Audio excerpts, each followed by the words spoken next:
I'm going to start doing the intro bits again, the blooper reel. What are you feeling? Proper intrusive, like right in my face. Send me your calisthenics fails, DM me on Instagram, because there's always training fails. Yo, what's going on, guys? Rhys here from More Than Lifting with the More Than Lifting podcast. Conversations about calisthenics, bodyweight training, gymnastics, all that good stuff.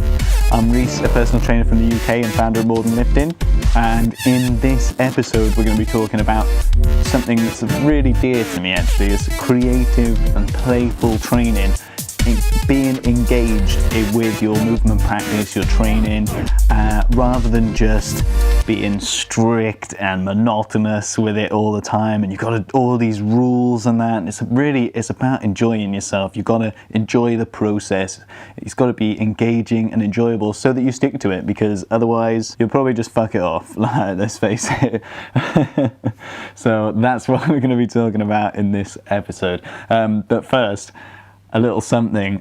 In the last episode of the podcast, I got about halfway through and I realised that I hadn't had my mic plugged in properly, so sorry if there are any problems with the audio in the last episode. Hopefully all the different skill training ideas were good enough and you can let me off for that, because I'd appreciate it. Yeah. I've been so busy recently, right, doing this, building out this beginner program, because a lot of people have been asking me, like I've spoken about briefly before, a lot of people have been asking me about stuff to do before the foundation level. So they want to get into calisthenics, but they can't do pull-ups and stuff, and they get the foundation workout and they feel like, I can't do it, or they're lost because they don't know what they can do. And I've had loads and loads of conversations with people about this kind of stuff. So I'm building a really kind of a 28-day beginner program, and I've basically been doing all the videos. Today I've been doing all of the workout walkthroughs, so taking everyone through like all the different workouts, 28 of them, and there's something every day. There's only one day where you're resting and you're still doing your warm-up and your mobility work, so that's still kind of training. And that kind of comes into this creative training as well, I guess. But aside from that, I've also been working a lot on my handstand.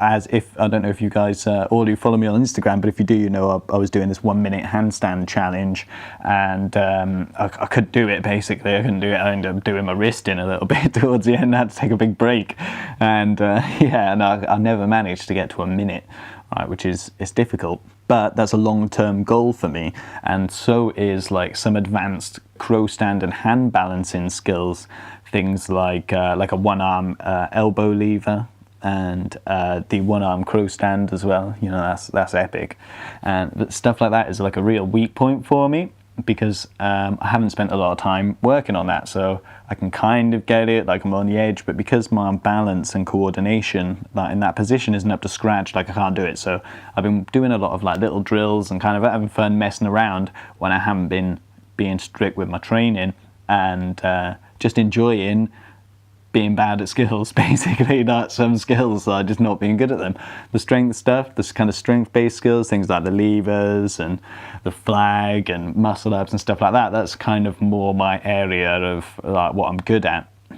But when it comes to like, my handstand's good, don't get me wrong, I can do like a pretty decent handstand. I'm like consistently at like 30-second holds, which is like, that's hard, you know.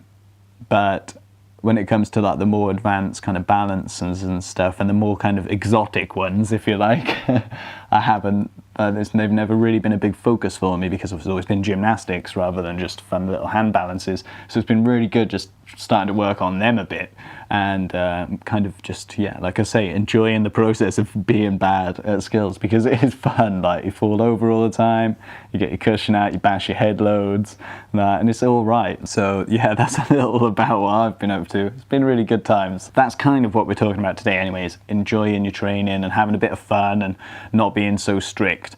Because training should be engaging, it should be enjoyable. Like I said, otherwise you won't stick to it. You'll feel like it's a chore, and if you're enjoying the process, you're going to want to do it. So you're automatically going to be more switched on when you're there. You're going to be more engaged with it, and so you're going to get better results.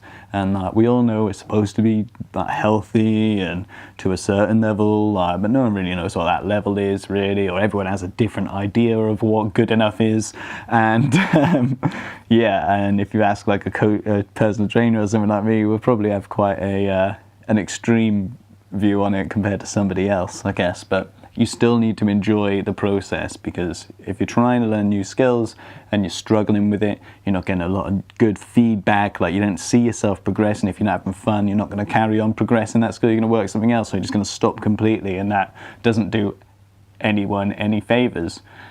Mostly you, obviously, but you know. So far we've spoken about very strict kind of rules and methodology, like ways of training. Like we've got the foundation tricep and the beginner's tricep, and working like in a very strict way. The one workout framework is very strict, or it seems very strict, because it's like you do your skills first, and that's when you have to do your skills, and don't do your skills later, and then you got your strength afterwards, and you got to do your strength afterwards. Don't do your strength at any other time, and then your finishers or low level stuff, and you can't do that at the start. And it seems really strict. It doesn't seem like there's a lot of room to actually be creative within that, but actually that's not the case. But just working within these boundaries makes sure that you're not neglecting any part of your body. So working within that one workout framework just ensures that you can pursue your skills quite happily, do your skill stuff first and have a bit of a mess around, and then know that you're not going to miss out on stuff, or you're not going to forget about strength training, because it's easy to forget about stuff. Now, if you go in and you're doing loads of handstands and suddenly, you know, you're a bit knackered or whatever, and you do a bit of this, a bit of that, and then you forget about doing pull-ups and leg raises, or you forget about doing some more conditioning or some stretching exercises or something else, because you're too focused on one thing. Yeah, and if you're like me, you want to kind of pursue a lot of stuff anyway. So if you've got loads of skills that you want to be learning, you can't do it all in the one workout framework. So you stick with whatever makes sense at that time, which is usually a strength-based skill. So it's usually your things like your planche or your front lever or your flag or something like that, because it's within that strength context, you know what I mean? But then there are other kinds of skills. Like I've talked about with like your crow stands and stuff, there are other kinds of skills, low-level drills and stuff like that, different conditioning exercises that seem like a chore, but actually you can enjoy yourself while you're doing them, and you can have a bit of fun with it. And we're going to go into a bit of that actually right now. So some stuff you can start from day one. Some skills you can just start doing straight away. Things like your planche lean, crow stand, bridges, like low-level skills, low-level isometric exercises and stuff like that. You can start doing straight away. L-sit leg lifts and other L-sit conditioning exercises, your tuck planche even, you got your bunny hops, things like that can be just done all the time, all right? And that doesn't mean that I'm gonna tell you have to train all the time, because you don't. But you can work on this stuff outside of your strength training context. So when you're at home, in front of the TV, and I say in front of the TV, and me and Chris have spoken about it in previous episodes when he was in on the podcast all the time. And it sounds kind of silly, like training in front of the TV, but actually if you just move the little coffee table out the way and you start doing a little bit, like whether it's like just a crow stand, or you're thinking about your L-sit stuff, and like next thing you're doing your hollow body work and you're doing some flutter kicks, and before you know it, you have had a full workout, and it hasn't been overly stressful or crazy or intense like the foundation and the one workout framework. Stuff like that is heavy, you know, you need to be in the zone. But a lot of easier skills, low-level drills, working on your bridge and stuff like that, they can be done passively almost, working your mobility and your control and stuff like that, not focusing on strength. Yeah, that doesn't mean you can't do handstand push-ups at home. By all means do that if that's what you want. I'm not telling you you're not allowed. Handstand push-ups aren't invited. Oh shit, right, so I forgot to tell you this as well, guys, just to jump in. When I was editing up the last episode of the podcast as well, like I realised that like since Chris hasn't been in, I haven't really been able to do the intros like I did. Where we had the little stupid things we'd said and silly little cuts, and I kind of strung them in to say something random or silly, or just a little bit of nonsense to kind of fill in a bit before the tune drops at the beginning of the intro. And yeah, I haven't really had a lot of opportunity to do stuff like that because because of the kind of format of it now, and it's just me talking to you guys just by myself. A lot of the times I don't have as much stupid stuff or silly things, you know what I mean? I do, don't get me wrong. And in the last episode, I did have a couple of golden ones, and I totally forgot to go through and edit them and put them back out. So what I'm going to start doing is I'm going to start doing the intro bits again, the blooper reel at the start, because I really enjoyed it. And I hope you guys do as well if you've listened to some of the old ones, because they were quite funny, in my opinion. I mean, hopefully you guys enjoy them. Yeah, so I'm going to start bringing the intros back, and it's going to be good fun. Yeah, so look forward to that in maybe this episode, I don't know, or the next episode. And I'm going to start pulling out all the little bloopery bits and the silly little phrases and stuff when...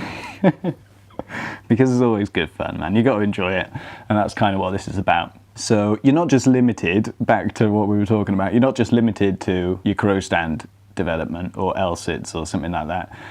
You can also do, like I said, your low-level drills like bridges. You can use those as like transitions and combos. You're not just doing hollow body hold for 5 seconds or 10 seconds or 30 seconds while you're watching whatever it is on TV, while you're catching up on Rick and Morty. So like, you're not limited to just doing basic stuff. Like the idea of low-level skills and low-level drills, like, and I say it's this kind of stuff that you should be doing, working on your straight arm strength, working on your total body tension and your breathing and all this kind of stuff, like your mobility. Oh, mate, there's so many things. Your scapular stuff, your shoulder strength, your flexibility, like literally so many things that you could just have to train all the time just to keep up with it.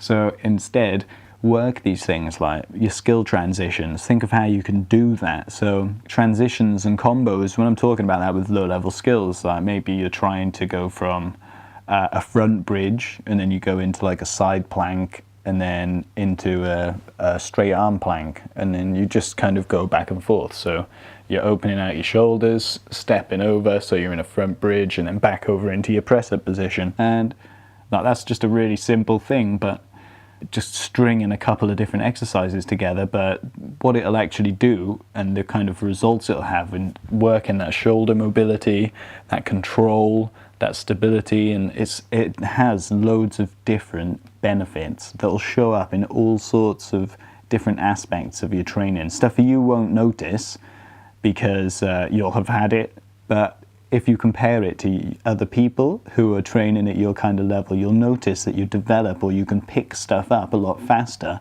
like more advanced stuff, because you've put the time in and you've done these low-level drills while you're at home doing nothing, essentially watching TV. Like, you're not really doing anything. It is passive. So you might as well do something in that time. What else are you doing? So get out, do your mobility stuff, do the boring stuff, do the stuff you should be doing, that Rhys is saying you gotta do. Oh, sorry about that. But also, doing things like your transitions will enable you to enjoy it. It'll think, and it doesn't have to be just bridges. Think about how you can go from a crow stand. You could go into like a one-leg crow stand. You could go try and drop into an elbow lever, or you can try and push up into a handstand, or just a tuck, you know what I mean? You can be creative. It doesn't matter if you can't do it. It doesn't matter if you fall over, as long as you don't break the TV or hurt yourself. So actually think about those things before you start doing anything crazy. But just clear a little bit of space if you have to. Like, it only needs to be for one episode of whatever. Like, 20 minutes, 40 minutes, or maybe a bit longer if you're watching a couple and you're having a couch potato day. But it doesn't need to be stressful. It doesn't need to be strenuous. You can work on your back bridge or something like that, which is like mobility work and strength, like not strength work, but it will quickly show up in your strength training, in your more advanced skills. Your handstand will improve exponentially, your crow stand will improve exponentially, your ability to transition between more advanced skills will get better. It'll just show up everywhere, in all aspects of your training. So work those things, but try and think of a way that you can work them into your life as well, and a way that you can have fun with it. So for example, I do a lot of writing and stuff for the website. I do like a lot of video editing and all kinds of stuff like that. Just like loads of boring chores basically for the website and for the podcast and everything that I do with More Than Lifting. So there's loads of work, like people work, busy work kind of stuff, things that need to be done. All right, so I put a timer on. I do my Pomodoro. If any of you guys know what that is, it's a 25-minute, with a 5-minute rest kind of interval timer. And it's basically like a productivity thing, really effective. And so what I'll do is just stick the timer on for 25 minutes. When my 25 minutes is up, I finish my writing, and it goes, like it's proper intrusive, like right in my face. I'm like, shit, whatever I'm doing, stop straight away. What I've been doing is like handstand, like up against a wall, and I've been doing shoulder taps, working on handstand mobility and stability work, and that, just working that. And that's 5 minutes, that timer goes back off, and I'll go back to work for another 25 minutes. But it enables me to like work loads of skills all the time and kind of have a break and kind of test myself, and I'll do a different thing every time. And it's not like you need to do bridges every day or crow stands every day or like whatever it is every day. You can do different stuff all the time. Like I'm working for a one-arm handstand, I'm working for my hollow back, I'm working for this one-arm elbow lever and a one-arm crow stand. And yeah, so that's like 4 skills. It's a lot of stuff. So I can just do a different one every day or whatever one I feel like. And this is kind of how it works in the one workout framework as well, is you can, if you're working on a couple of different skills, if you're working on skills, you can just pick one that you want on any particular day. What are you feeling? And do that skill, do those skill training up front, just work on that one. It doesn't have to be a front lever. It might be your elbow lever, or it might be a planche, and then the next day it might be a front lever. It's totally up to you. You can do whatever you fancy, whatever you feel like. Handstand push-ups, why not?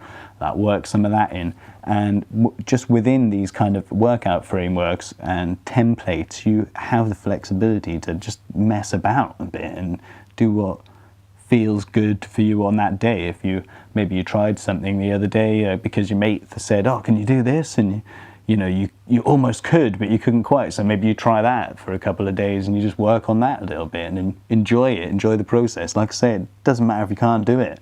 I give you permission to fail and to be bad at certain skills, and whilst you're pursuing them, like, it doesn't matter. You're just at home by yourself, enjoy fucking it up and laugh at yourself about it, and film it and send me your calisthenics fails, DM me on Instagram, because I'll share them with you back, because there's always training fails. Yeah, so enjoy the process. Don't be so strict with your training, and work on skills that are exciting to you at the time, because you've got time to work on other skills as well. Don't feel like you have to learn a planche or you have to learn a back lever. You don't have to. You can do what you like learn a crow stand, learn a one-arm crow stand, become the king of one-arm crow stands. Like, why not? If that's what you enjoy, do it. And it'll show up when you start learning other stuff later on if you fancy doing that. So it all works, it all compounds together when you're pursuing these skills, because they all have similar aspects in terms of like muscle tension and coordination and control that show up everywhere. So that's it. All right, guys. So I kind of went off on one a bit then, and forgot all my words. But yeah, that's it for this episode. If you like what you heard, as always, give us a subscribe, share us with your training partners, spread the gains, and hit me up on the DM. Follow me on @MoreThanLifting anywhere. And if you're interested in getting started with this beginner program as well, just send me a little email, and I'm going to put up a page over the next couple of days that you can sign up to that, and I'll keep you updated with that personally. All right, cool. So guys, as always, keep in touch with yourselves, and I'll catch you in the next episode in a couple of days. And yeah, also enjoy your training and enjoy the process.